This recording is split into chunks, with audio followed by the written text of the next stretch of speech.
कौवा और कोबरा बहुत साल पुरानी बात है। एक धनवान राज्य में बहुत बड़ा और पुराना बरगद का पेड़ था। उस पेड़ पर एक कौवा कौवी क्रोज का जोड़ा अपने घोंसले में रहता था। ये जोड़ा दिन भर भोजन की तलाश में बाहर रहता और शाम होते ही लौट आता। उसी पेड़ के पास एक दुष्ट सांप कोबरा भी रहता था। कौवा कौवी का जोड़ा बहुत आराम से गुजर बसर कर रहा था। इसी बीच कौवी ने अंडे दिए। दोनों बेहद खुश थे, लेकिन एक दिन जब वो बाहर गए तो सांप उनके अंडों को खा गया। दोनों बहुत रोए। अब हर साल मौसम आने पर कौवी अंडे देती और वो सांप स्नेक मौका पाकर उनके घोंसले में जाकर अंडे खा जाता। वो दोनों ही समझ नहीं पा रहे थे कि आखिर उनके बच्चों का दुश्मन कौन है। लेकिन जल्द हो वो समझ कि हो न हो ये काम उस सांप का ही है।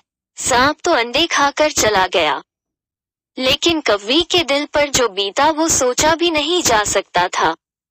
कौवे ने अपनी पत्नी को ढाढ़स बंधाया। अब हमें शत्रु का पता चल चुका है, तो हम कुछ उपाय भी जरूर सोच लेंगे। कौवे ने काफी सोचा और अपनी मित्र लोमड़ी से सलाह लेने दोनों उसके पास गए। लोमड़ी ने अपने मित्रों की दुख भरी कहानी सुनी।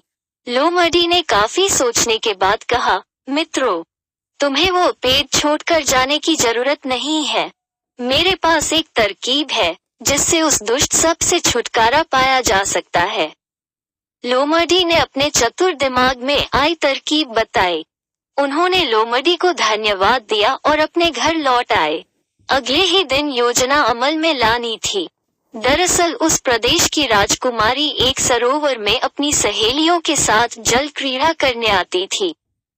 उनके साथ अंगरक्षक तथा सैनिक भी आते थे। जब राजकुमारी और उनकी सहेलियां सरोवर में स्नान करने जल में उतरी तो योजना के अनुसार कौवा उड़ता हुआ वहां आया।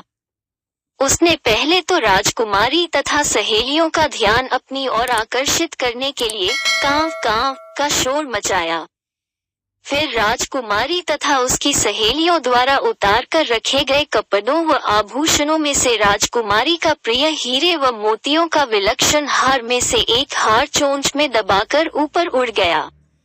सभी सहेलियां चीखी, वो राजकुमारी का हार उठाकर ले जा रहा है। सैनिकों ने ऊपर देखा तो सचमुच एक कौवा हार लेकर धीरे धीरे उड़ता जा रहा था।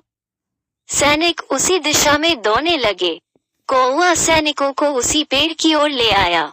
जब सैनिक कुछ ही दूर रह गए तो कौवे ने हार इस प्रकार गिराया कि वो सांप के खोल के भीतर जा गिरा। सैनिक दौड़कर खोल के पास पहुंचे तो वहां हार और उसके पास में ही एक काले सर्प को देखा। सैनिकों ने भालों से उस सांप के टुकड़े टुकड़े कर डाले और वो दुष्ट सांप मर गया। कौवा कौवी बेहद खुश थे। सीख शरीर से आप भले ही कमजोर हों, लेकिन सूझबूझ का उपयोग कर हम बड़ी से बड़ी ताकत और दुश्मन को हरा सकते हैं। बुद्धि का प्रयोग करके हर संकट का हल निकाला जा सकता। अगर आपको हमारा वीडियो अच्छा लगा तो सब्सक्राइब करें और शेयर करें।